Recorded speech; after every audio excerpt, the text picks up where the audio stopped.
1992, 93. It was a very difficult year for my city, D.C. We were at the height of the crack epidemic. Violence was rampant. And I remember my coaches pulling me to the side and saying to me, particularly D'Angelo Fields, don't cheat your opportunity. You have a responsibility beyond yourself, and this is more than a game. This game can take you places, right? And football, although I enjoyed it, from that moment on, it took on a more serious form. You know, I saw it as my obligation to be the best I could be. I saw it as my obligation to be the best I can be and transform that in a way that can support my family and my community. So football, to me, was, from that moment on, was more than just a game. It's been life or death.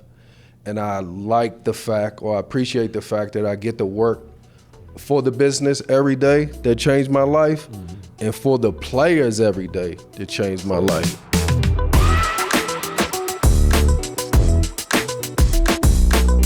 What's up, everybody? I'm Peanut Tillman, and this is the NFL Players Second Acts podcast. And with me, as always, is my trusty co-host, Roman Harper. That's it. That's all I got. No jokes, no nothing. Just you're not gonna. Okay, yeah. You're serious mode right now, so you're making me want to be serious. All right, yeah. Go to our next guest. All right, our next guest, he played for the Steelers and the Cardinals. He is now the executive director of the Trust. Ladies and gentlemen, Zamir Cobb, welcome to the pod. Yes. Thanks for having me. Thanks for coming on. Appreciate you. I mean, you literally just arrived. Like, you haven't even been in your room and you came right down. So, man, I thank you for coming here and just wanting to get this thing right to it. We appreciate you. No, thank you. Thank you for having me. Where'd you come in from? D.C., hometown. No. When you say D.C., like, because like D.C., that's a lot. Like, yeah. Is it Virginia? Is it like, you know? No. Like truly like in D.C. So the indigenous folks, D.C. is D.C. Okay, yeah. Teach me when I say D.C., I mean the city of Washington. Okay. So, but you may hear DMV. Yeah, Yeah, we're kin. Okay. Brothers and sisters. No, but you in it. But I'm in it, yeah. Okay, all right. I like that. We a kin. That's country talk right there. That is kind of country talk. No, ain't no kind of. It is. We can. Well, you know, everybody got cousins and shit. But we say kinfolk though. Like, it ain't just you can say kinfolk. That's some country shit right there. It might be. I mean, that's your country cousins. There we go. I get it. I respect it. Zamir, do you remember this pass that happened in training camp, 2004? I guess it was a deep pass from Ben Roethlisberger. It was a write-up, an article about it. And it said that you caught it for a touchdown. And this was the play that showed the news and possibly that team that, like, man, I think Big Ben may be our answer or the future. I don't know if I could say I remember that play vividly or specifically, but I remember many plays where Ben did that training camp. Yes. Also, rookie mini camp. Vet mini camp. So tell me one. Tell me a couple. I want to hear it. Like, at what point? Because Big Ben coming from Miami of Ohio, everybody had questions. Small school guy, but he had the body, he had the arm, and he literally made Miami of Ohio good. Yeah. So what were some of the things that happened early on in camp that you were like? Yeah, okay. I would say confidence, charisma. You know, in athletics we call it the it factor. He walked with a city swag. Okay. So stepping on the field, I think he raised the level of the offense and the team, and then his talent was apparent immediately. So he actually helped me make a name for myself in short order. Nice. Feeding me plenty of balls that would eventually lead to me quickly moving up the depth chart. So I would say it was early and it was often that he delivered. Here's the question that we like to ask most of our guests, but what was your welcome to the NFL moment? My welcome to the NFL moment, it was actually that training camp. Chidi, who's now a scout for the Pittsburgh Steelers, he was a corner at the time. I beat him on a deep ball, and the ball was underthrown. But I was confident that he was not going to get to this football. It was no way. He was behind me. I shielded him, did all the technical savvy things. The brother went over me. And I mean, reached over me, picked the ball off. And I said, "It's a different level of athletics out here." You know, could never be comfortable. So I got too comfortable that play. But that was my welcome to the NFL moment. He was shorter than me. I mean, by all measure, he wasn't supposed to get to that ball. No way he's supposed to get to that ball. And he got to that ball. And to this day, I'm trying to figure out, this brother got some game. His vert must have been a 46. Yeah. Broad must have been a 10-4 because he got up there. So that was my welcome to the NFL moment. So that 2004 season, you guys went 15-1. You lost the AFC title game to the Patriots. But that year, Ben Roethlisberger, he was Rookie of the Year, Offensive Rookie of the Year. Hines Ward, Jerome Bettis, they all made the Pro Bowl. 3 defensive guys made the Pro Bowl. Talk about how special that season was.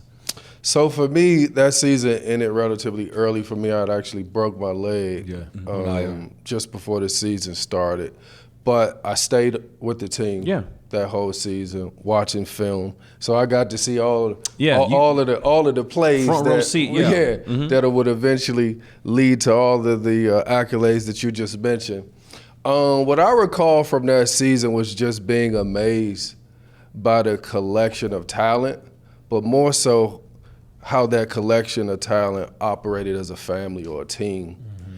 And I think it really showed the leadership from the coaching staff standpoint, front office, as well as the players in the locker room. I mean, when you walked in the locker room, it was no question that this was a veteran team. You were there to win, and you were there to get a job done. Yeah. So what you eventually saw in the field, I think, came through hours of bonding and hard work before they got out there. Yeah. So talk about, you alluded to it earlier when you answered the question, when you first started talking about the question. You got injured, you broke your leg. How was it dealing with that injury and still being with the team, but you're really not, I don't want to say a part of the team, but you're not out there with your brothers when they go to war, and you're seeing they have success, but you want to be out there knowing that you can contribute. Yeah. Like, how did you deal with that tough. mentally? That was tough. Yeah. It was probably one of the most difficult challenges of my lifetime for sure. I think the team, first and foremost, did their best to make me feel at home. The week after I broke my leg, now mind you, I'm on a team with Hall of Famers, man. All pros. Pro Bowls was just the minimum you can do on that team, right? And the week after I broke my leg, they actually hung a photo that I have in my home of me on the wall. And all the players laughed. They was like, "Man, you break your leg and, you get posted on the wall, And then during the season, they did like a local news segment, like catch up with Zamir Cobb. Now, they had won probably 10 games in a row at this time. I remember Hines Ward laughing at me like, "Man, we out here winning games and they interviewing you." So, I think, so I was in isolation. The isolation was tough, but I think the team and the players did their best to make me feel like I was a part, and that went a long way. So I tore my ACL my rookie year. So I get what you're saying. My team went to the NFC Championship game that year.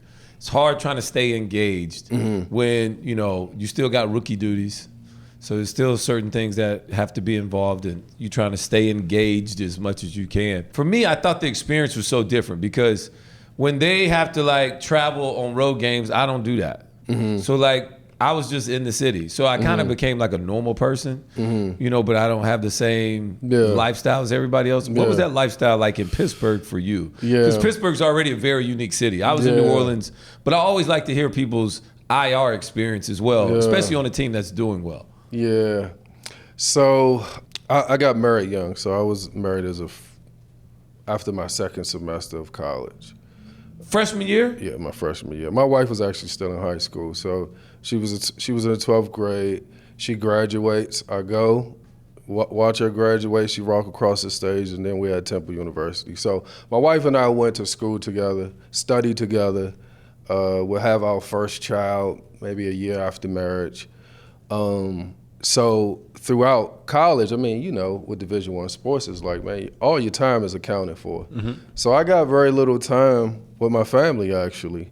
So that year that I was injured, it was actually time for me to catch up with my wife and kid after practice. So, because I would go to practice, I would watch film, but I didn't have all of the other obligations as the rest of the team. So I actually used that time to catch up with my family for sure. You might be the youngest guy. First of all, you are the youngest guy we've had on here that was married that young. That is actually an amazing stat. I didn't know that. Congratulations. Congrats. Thank you, brother. Congrats. I mean, so when y'all are studying together, like, who doing the homework? We were my wife was a high school athlete, so we would compete. Okay. Because so she always everything's competitive. Yeah. She always hit me with you just here because you could catch, So I would try to show her that, I could earn my keep in the classroom, But I would be remiss if I didn't admit that I had a good study partner. Okay, good. Too tall. So definitely helpful, brother. No doubt. I mean, hey man, stay strong when you're strong. Resourceful. Yeah. Great job. Just, know your personnel. You got to know your personnel. Know your That's personnel. a great call. 2004, you had Bill Cowher was your coach. Mm-hmm. What was he like for a coach? I actually got to talk to him. He did not let me down. Yeah, tough but fair. Tough but fair, man. Exactly how you described I was an yourself. undrafted free agent, but Larry Fitzgerald and I were both first team All Big East. I was honorable mention All American. Unfortunately, I don't get drafted, but I go into Pittsburgh as an undrafted free agent. Plexico holds out in mini camp, I think, up to training camp that year. So I had a tremendous opportunity to get more reps. And by the second preseason game, I was fourth on the depth chart. So I say, man, he honors results. No matter how you get him, where you come from, he honors results. I've seen fourth rounders get cut. I've seen first rounders make their way to the bench. Yeah. At the end of the day, as you mentioned, you're on a team with all pros and Hall of Famers. Results was the only thing that mattered. So tough but fair, man. He was a tough coach, but he was fair, and I appreciated that. I want to know a little bit more about like the transitioning and getting comfortable with your second act. When did you know that you could have success after football was done? I was injured my sophomore year of college. Okay.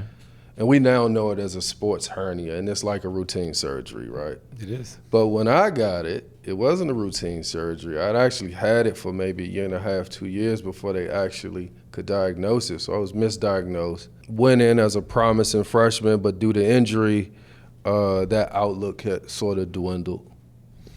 During that time, I ingratiated myself with like the world of scholarship and being an actually student, right? And my professor, Dr. Emeka Nadura, actually became one of my closest friends and mentor. And one day we were just talking, and he said, man, one day you'll realize that you're more than just pigskin and air. What a shallow man to be, right? And I took that as a challenge. It was then where I started to be more complex, I think. It's a great Appreciate dexterity, create multiple forms of myself. I interned my sophomore and senior year. I'm literally the only Division I athlete that I've known that actually had a true internship. My senior year of football, I worked 16 hours a week. And it wasn't like you go in and sign your name and they give you hours. No, I worked. And I worked at the Youth Study Center, which was the detention center for the city of Philadelphia. Okay, So I did real work. I did the same thing in college. I worked at the Juvenile Detention Center in Lafayette. So I did real work. So it was then I discovered that I could be successful beyond the game. I just didn't expect to apply it as soon. Yeah. First of all, how'd you get hooked up with that job? And maybe kind of tell me about your scheduling, because you have this 20-hour, you said in college, as an athlete, your days booked up. Yeah, done. And so when are you finding time to go to work? And what was your mentality? Because you also had a wife and a family too. Yeah. So like your mindset's already completely different than every other teammate you have in college. 100%. So just in terms of work, it was actually a part of my major. Okay. What was your major again? Social work. Okay. So you have to have field hours, right? Hands-on work. Well, we called it a practicum, right? Where you practically apply the theories that you're learning in the classroom. Thank you for all of us, like other normal major people No, don't know these things. No, all good. So my sophomore year, my coach actually wanted me to change my major. And the dean of the School of Social Work actually called my head coach and said, most Temple students work and go to school. What makes Zamir any different? Either he continues his major or he's not playing football. So it actually, my school stood up to my coach. The whole time I'm caught in the middle, but I appreciate it in the long run. Yeah. I appreciate it in the long run. So it was actually a part of my academic requirements to achieve my degree that I work my sophomore and senior year. Yeah, that doesn't happen at a lot of SEC schools. No. Yeah, where the school can stand up to the coach. I don't think it happens at any SEC school. I'm gonna just put that out there on the record. That does not happen at SEC. You're here to play football second, and you're here for an education first. Yeah, we used to get that speech. That's how our speech goes. But when you're not winning, it's just words. Yeah. You don't have that level of pull. Yeah, with the university when you're not winning. We all got that same speech, but right okay, on Alabama. So the football thing is kind of doing what it's doing. You signed with you wanted to keep playing, but you had injuries your first couple years. Yep. All right. Yes. So I end up going to a specialist, Dr. Myers. Yep. Just before my senior year. Which is crazy because you were in Philadelphia. You were in Philly, dude. He was down the street. I had sports core injury, and I went to Dr. Myers. It's literally right down the street. Down the street. It's crazy. So I had a hernia surgery, and I was like, look, doc, this ain't do nothing. I still feel this pain. So before my senior season, my trainer at the time, Dwight Stransbury, said, we got one more option. It's a specialist at Honeyman Hospital. Ironically, that's where my first child was born. So I go. Man, he examined me for like 5 minutes. He was like, son, he was like, son, you gotta have this surgery. So I have it, and within 6 weeks, man, I feel like a champ. Well, you can get to max speed and not cause it's just a governor on you. Yeah. You can feel, what did it feel like? Dude, it's hard to describe. Like it doesn't hurt all the time, but it's like you'll be running and all of a sudden you're like about to red limits line. you. And it just, especially as a wideout when you gotta stop and go. Yeah, I couldn't imagine. So for me also like laying in the bed, like I'd be good. I'd cough, maybe I'd feel it, or like I'd roll 100%. Over, and you like, oh, what is that? Yeah. So my junior year, I didn't practice the whole season. I took Vioxx before games, and that's how I made it through my junior year. Then I go into my senior year, I have the surgery, and I'll tell you, after the first 7 days of training camp, my coaches shut me down. They said, if we want the DBs to have any confidence during this season, man, you cannot practice. So I knew I was back then. Yeah. And after the first 6 games my senior year, Larry and I were actually neck and neck in every national stat, wide receiver stat nationally. So it was a pretty strong senior season. Yeah. It was literally my only healthy season. That's bananas. Yeah. And so you go to the league, Go to the league. Couple years, you've been signed at the Voodoo. I saw you. Yeah, so I did 3 years in the league. And then everybody wanted to see if I could sort of recapture who I was before I broke my leg and injured my knee. So I get to the Voodoo. I must have had 3 or 4 good practices. They think they got the next Cadillac that nobody's ever seen. And then I think I end up starting to drain my knee again because I started getting bone on bone. It's funny, the broken leg definitely slowed me up, but I was able to just, with grit, get back from that. But the bone on bone, it wasn't no getting around that. There's no really. So they started draining. It was like every day they started draining my knee, and it was a wrap from there. Wrap from there. Yeah. So now you feel it's a wrap.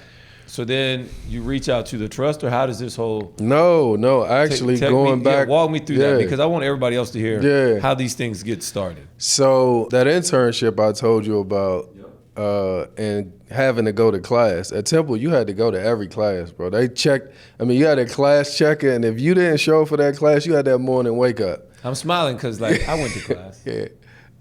So needless to say, I never had a morning wake up.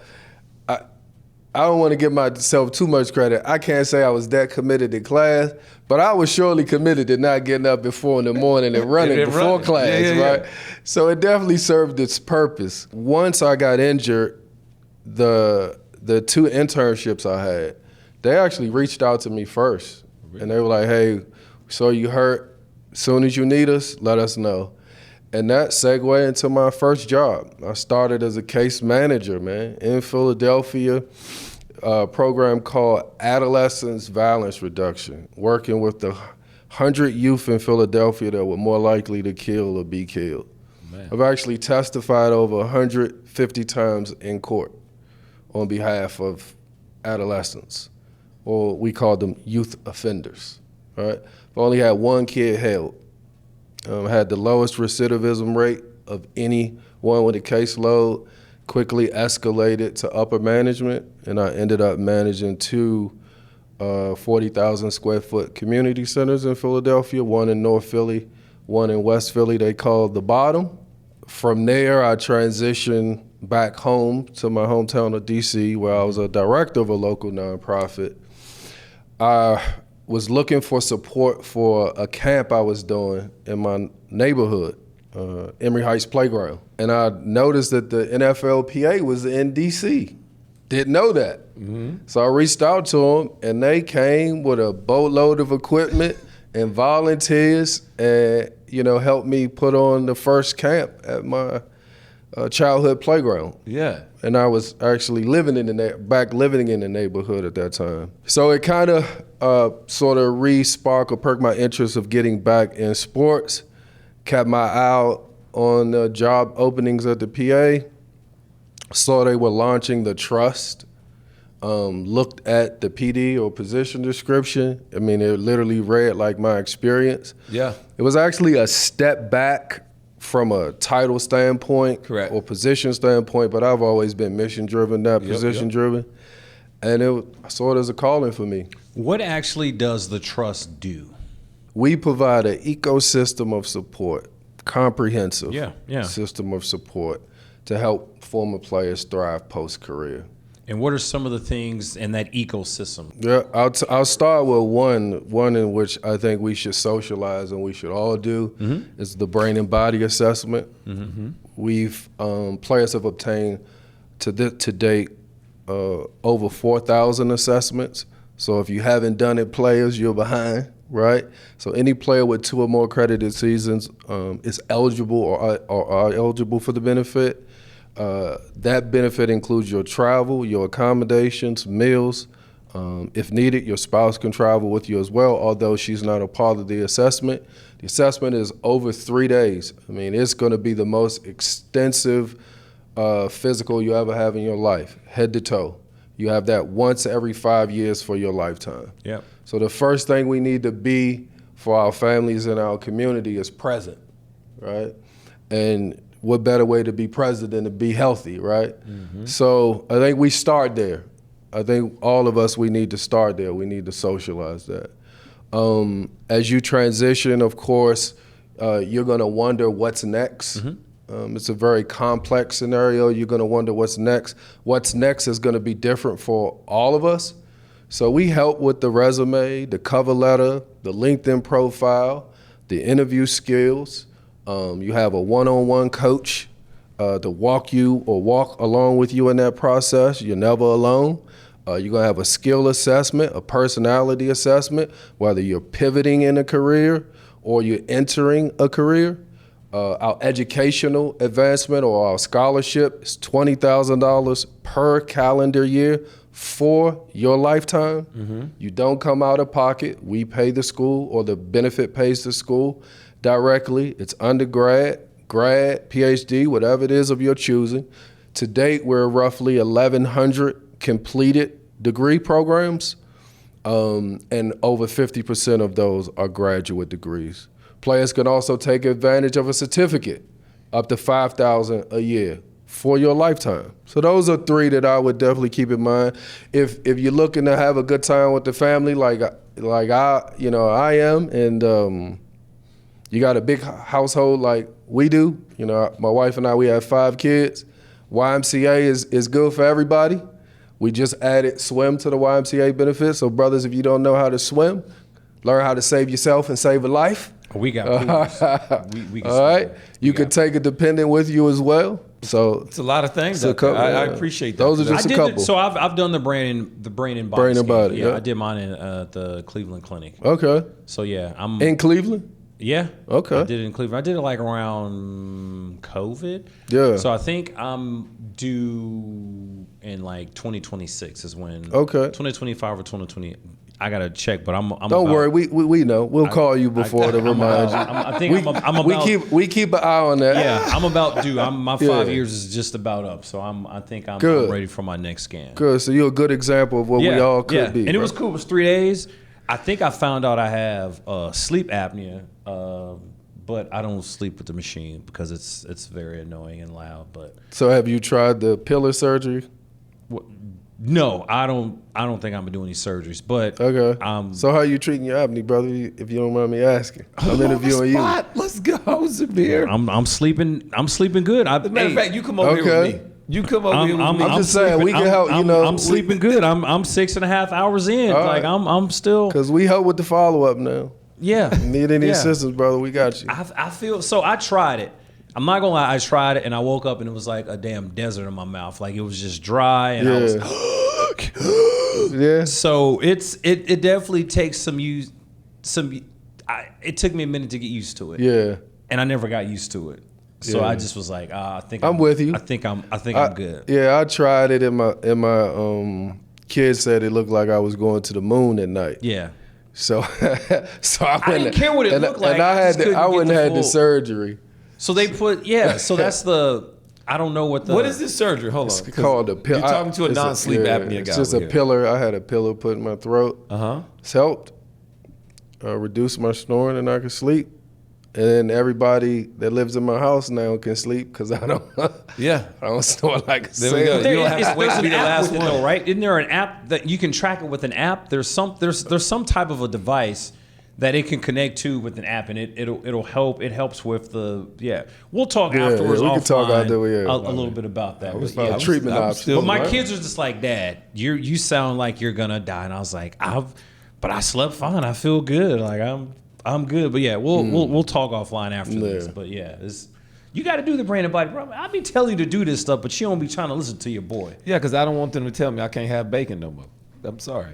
I don't think that don't limit yourself over bacon, bro. I know. I agree. As a matter of fact, the price of bacon has gone up so much I stopped buying it. So it's like I've gotten out of it. So just remember, it's an earned benefit. So you're leaving money on the table. I agree. This is something I talked to my wife about this morning.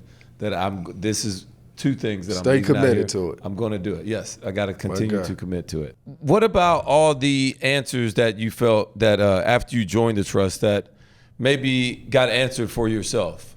When you finally committed to it, you're going into it. I think you said the first 2 questions asked before making a career move is, number 1, can I maximize impact?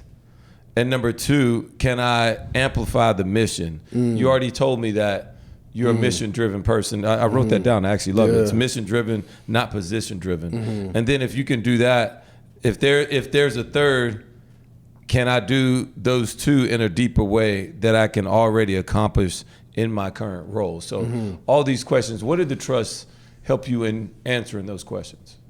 I would say, going to bed and waking up with the weight of, can we improve the lives of former players and their families? I think it's an honor to have.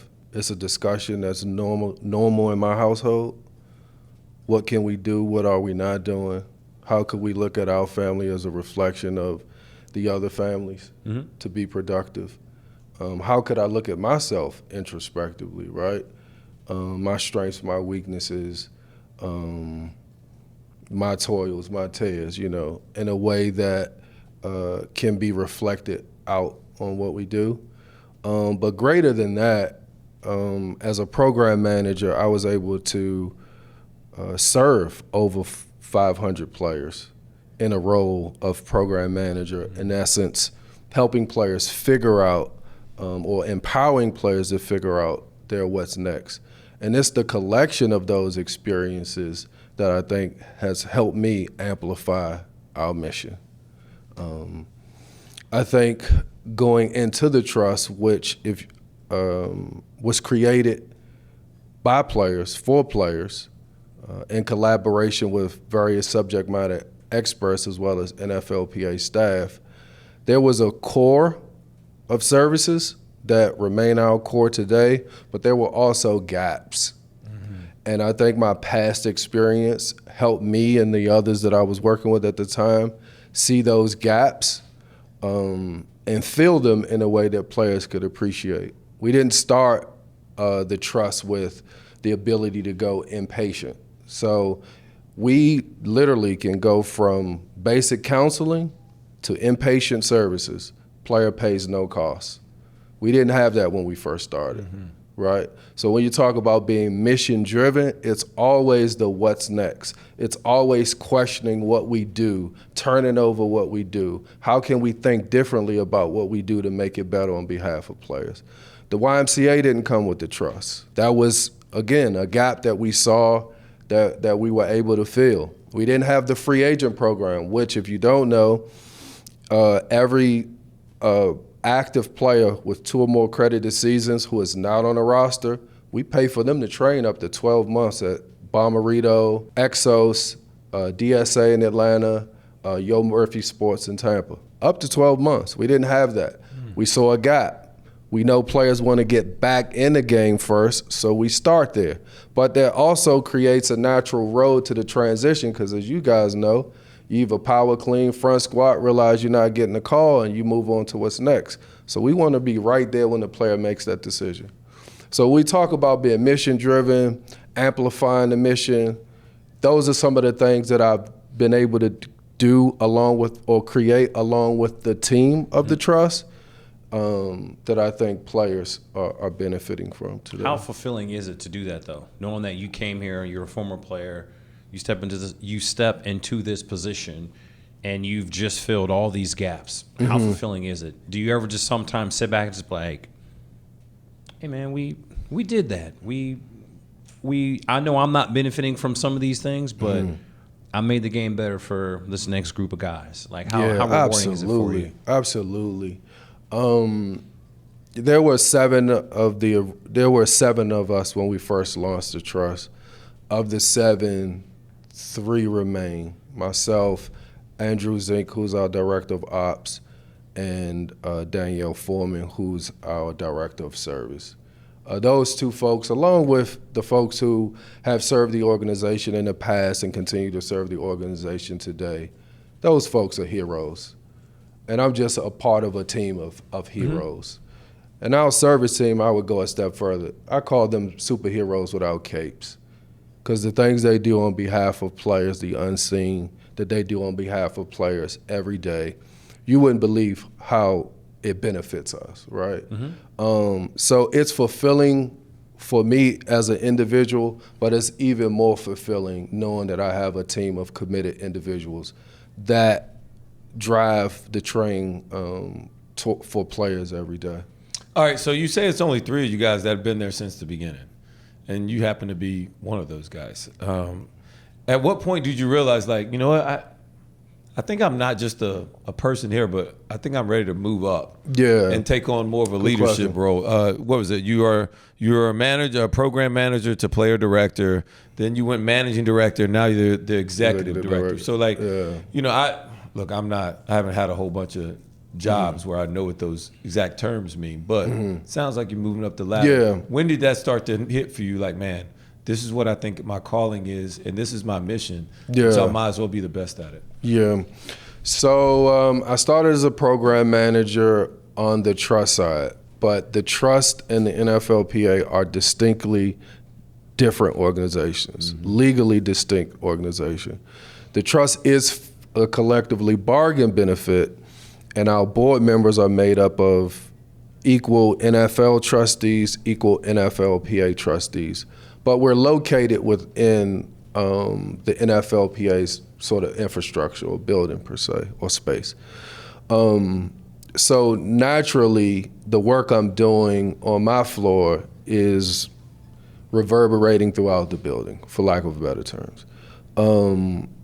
So that gave me the opportunity to serve players in the role as player director. So I was a program manager for 2.5 years.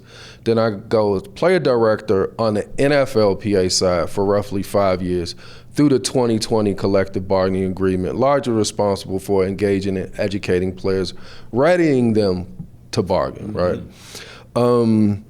After that, I go back to the trust as managing director for roughly 3 years. So I get to see sides of the business that I was familiar with but didn't have my hands in, such as our operations, how we pay our bills, how we pay the scholarship, how we pay for medical costs. Took that collective experience and then became executive director. The way I describe it is I've always been on good teams. Yeah. Good teams allow you to excel as an individual. No doubt. Made multiple Pro Bowls in all pro teams. Allowed me to escalate, and I'm still celebrating with my team. Yeah, I like that. So this is a question we like to ask all of our guests. You have had an amazing life, high school, college, NFL, now post-life, your transition to where you are right now being executive director. If you had 4 people to pick from that help you turn you into the man you are today, right now, sitting right here in this chair, who would those 4 people be? And we're putting them on your own personal Mount Rushmore. Yeah, 100%. So I'm not going to say in order, because if it's order, wife is premium. Yep. No, there's no order. Yeah, wife is premium, but my 4 is easy. I call them my holy trinity. Just a spinoff, not to be disrespectful of any religious belief. My mother, my grandmother, and my great aunt. Those are the folks that got me to my wife. And once I got to my wife, she took it over from there. Now, why all 3, mother, grandmother, and your auntie? Yeah. Like why each person? As a team, they raised me and they raised us, meaning my siblings, my cousins, my cousins are like my brothers and sisters. My extended family is like my nuclear family because they kept us all close. Sunday dinners, Easter Sundays, Christmas dinners, all those times at the table, all those times enjoying those moments allowed us to, I think, have a heightened level of fondness for each other. It's helped us as children, it's helped us as an adults, and I think they turned over a good man to my spouse. And we've been able to, I think, carry on many of those traditions that she came with from her family, but particularly as you asked me, that I came with from those 3 individuals. Well, hey, I appreciate you coming on the pod, man. Thank you for blessing us and giving us a little bit more education and understanding of what the trust actually does for former players. But I'm gonna definitely look into the thing. We'll talk a little bit about it. We're gonna get Rome hooked up of just getting the brain and body scan. You can do it in LA. It don't have to be. I love LA. Like LA? Let's go to LA and we can get it done. You're convinced. On the beach, and your hotel in LA is on the beach. This has nothing to do with you. We can do it around golf. We can do it around golf. Zamir, this ain't got nothing to do with you. This is this guy always trying to talk me into doing something, and I'm just like very hesitant. You on the other end, number one, very mature. I can tell by your journey, your path, the way you speak, how much your knowledge is, and everything that you spoke about. You don't talk unless you know what you're talking about. You can tell. And so that means you listen extremely well. But I do want to know one more thing. And maybe this is a little bit of insight, and I want to know just a little bit more about who you are, and I'll probably pick up on it. But it's like, at what point, or like, what about your football career, from whether you were playing from you were little, high school, Temple, to where like that led you to this point what did you learn or what all did you take from football in your life that has helped you grow to exactly where you are? And there's this mature wealth of knowledge that's really leading a group and really serving so many people. Yeah. Yeah, I hate to get so serious on this one, but No, don't turn it down. Yeah, now. my little league coach, D'Angelo Fields, was a second-round draft pick, and he grew up. So you saw NFL in front of you at an early age. He grew up about 2 blocks away from me. In my neighborhood, he's Jerry Porter, second-round draft pick. He grew up about a couple blocks away from me. Vernon and Vontae Davis. We also have a superstar agent who will go unnamed. We all grew up on the same playground. Those are just the ones that went to the league. But particularly a year 1992, 93, it was a very difficult year for my city, D.C. We were at the height of the crack epidemic. Violence was rampant. And I remember my coaches pulling me to the side and saying to me, particularly D'Angelo Fields,